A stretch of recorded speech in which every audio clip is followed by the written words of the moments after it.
selamat Hari Raya Idul Fitri. Mohon maaf lahir dan batin. Oke.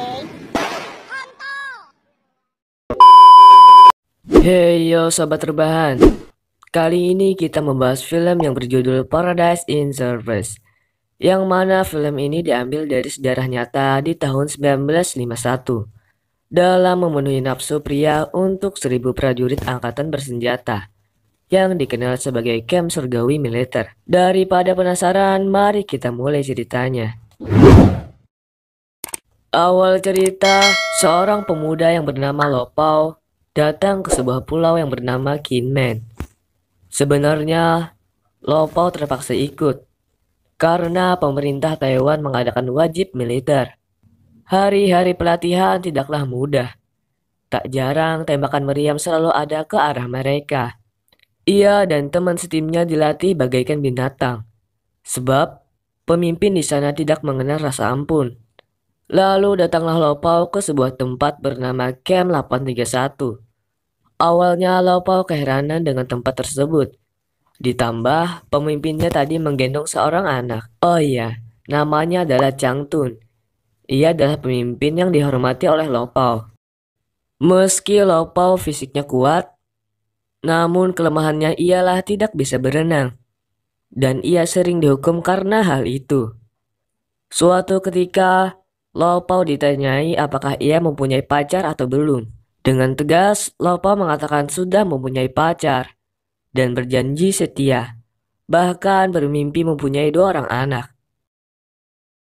Di camp tersebut, Lopao baru tahu bahwa di situ tempat berkumpulnya para pelacur. Lopao harus memilih salah satu dari mereka, namun tidak satu pun yang membuatnya tertarik. Sampai ia bertemu Nini, perempuan yang berparas cantik dan berkulit putih. Semua orang tampak menikmatinya.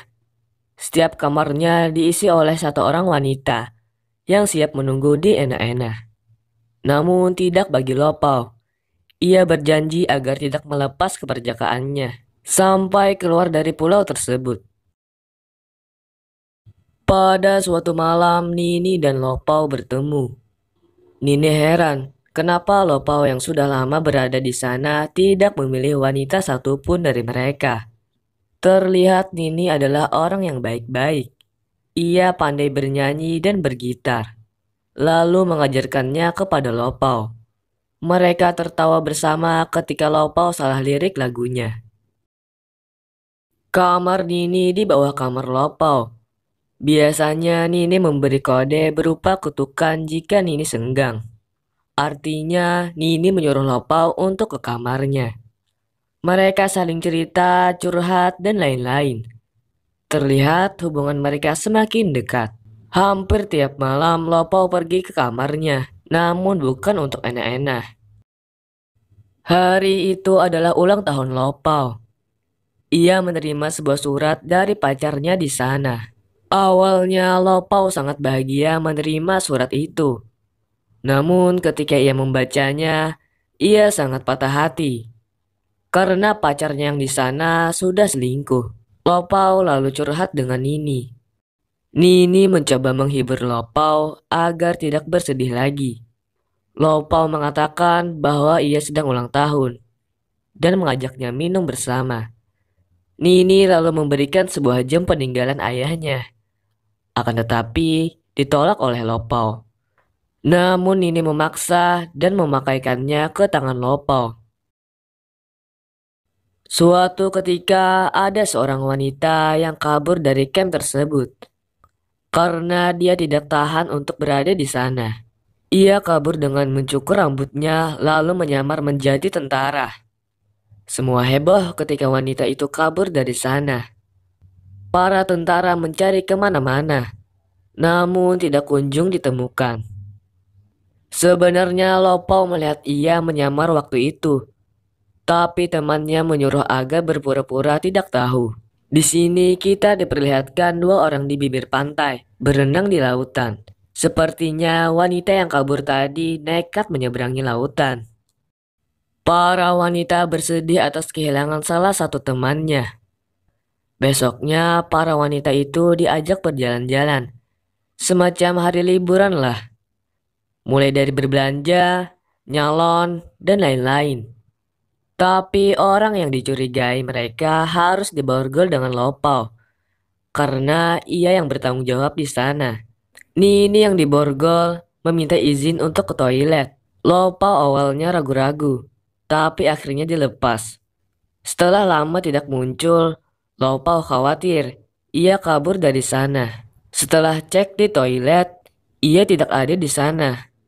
Setelah dicari-cari, ternyata Nini sedang menelepon anaknya. Lopau baru tahu bahwa ia sudah punya keluarga, dan ia dulunya membunuh suaminya. Seorang wanita yang bernama Jiao dipersunting oleh Chang Tun dengan memberi sebuah cincin. Chang Tun sering memberi Jiao perhiasan. Tapi Jiao tidak serius dengan itu. Ia memeras setiap lelaki dengan daya tariknya. Lopau kesal dengan itu. Ia tahu bahwa Chang Tun mencintai Jiao. Jiao mengerti dengan hal itu. Tapi ia tidak percaya seorang lelaki mau dengannya. Karena ia sudah digilir banyak pria. Hal itu diketahui Chang Tun. Dan mulai hari itu, ia melarang siapa saja untuk bermain dengan Jiao. Saat Lopau dan Nini berduaan, Nini membuka rahasianya bahwa ia dulu mempunyai suami yang brengsek. Selalu berteriak dan mengancam anaknya jika tidak mematuhi dirinya. Sampai dirinya tidak tahan lagi bersama suaminya. Pada saat ia tidur, Nini membakar rumah tersebut beserta suaminya. Lopau hanya bisa terdiam mendengar cerita itu. Seorang mayor mengadakan pernikahan. Melihat temannya sudah mulai berkeluarga, Chang Tun tidak sabar untuk menikahi Jiao. Chang Tun yang tidak bisa menulis, ia menyuruh Lopau membuat proposal keluar dari camp dan meminjam uang kepada atasan untuk pernikahannya dengan Jiao. Lopau tidak senang dengan hal itu, karena ia tahu bahwa Jiao hanya memeras uang semua lelaki. Namun Lopau tidak sanggup untuk memberitahunya. Sepulangnya, Nini mengajak Lopau untuk melihat anggrek malam. Karena bunga tersebut hanya mekar sekali setahun. Dan itu adalah malam ini. Mereka terburu-buru. Sebenarnya mereka tidak diperbolehkan keluar malam-malam. Benih-benih cinta mereka mulai tumbuh. Namun ketika sampai di sana, mereka diprank. Bunga tersebut ternyata layu. Dan malam itu, Lopau mendapatkan kecupan pertamanya. Besoknya, Jiao menggoda para lelaki lagi. Dan melakukan mantap-mantap dengan banyak lelaki. Pada awalnya, Lopau ingin mengatakannya kepada Chang Tun. Tapi tidak tersampaikan. Akan tetapi, saat Chang Tun mengambil uangnya, barulah Lopau mengatakan semuanya. Chang Tun terlihat marah. Lopau ingin mengikutinya, tapi ia terpilih untuk maju ke atas panggung. Dengan membawa uang tadi, Chang Tun menuju kamar Jiao. Ia mengatakan bahwa mereka bisa mengadakan pernikahan dalam waktu dekat. Jadi, Chang Tun ingin pengakuan apakah ia serius atau tidak. Tapi Jiao malah tertawa dan ngakak sendiri. Chang Tun lalu melempar uangnya di muka Jiao dan marah. Barulah Chang Tun tahu bahwa ia hanya dipermainkan saja. Dia mulai memojokkan Jiao dan mulai mencekiknya sampai Jiao tidak bisa bernafas lalu mati. Chang Tun menangis sesudah itu. Dan cintanya bertepuk sebelah tangan. Selanjutnya Lopau datang ke camp. Terlihat banyak orang bergerumbung di sana. Ia merasa was-was dengan hal itu. Para wanita terlihat bersedih dan benar saja dugaan Lopau. Chang Tun ditangkap oleh pihak keamanan. Dan Lopau melihat sendiri jasad Jiao. Bagi Lopau, Chang Tun adalah orang yang paling akrab, bagai keluarganya sendiri.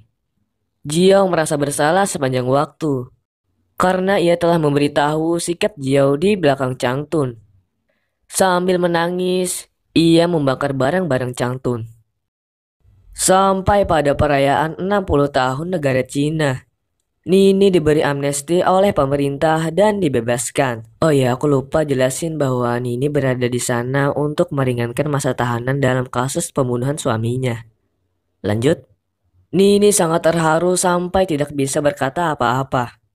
Malam harinya Lopao terlihat galau karena sebentar lagi ia akan ditinggalkan oleh Nini. Untuk salam perpisahan, mereka minum-minum bersama. Lopao juga mengembalikan jam yang telah diberi Nini. Kesedihan Lopao terlihat di wajahnya. Nini langsung memeluknya, lalu menciumnya, kemudian saling membuka baju satu sama lain. Sampai mereka berdua telanjang. Ketika ingin masuk lubang buaya, tiba-tiba saja Lopao menjadi kuat iman. Ia tidak jadi mantap-mantap dengan Nini. Anjay. Dengan alasan ingin menjaga keperjakaannya. Besoknya Nini berpamitan dan pergi meninggalkan camp. Setelah lama berada di sana, pada akhirnya Lopao juga melakukan mantap-mantap dengan wanita di sana. Dan di akhir cerita, Lopao juga dibebas tugaskan dari sana. Di tahun 1990, pengadilan menyelidiki pelanggaran hak-hak wanita. Taiwan secara resmi menghentikan program pelacuran militer. Surgawi militer pun menjadi catatan sejarah. Jangan lupa bantu like dan subscribe channel ini. Terima kasih dan bye.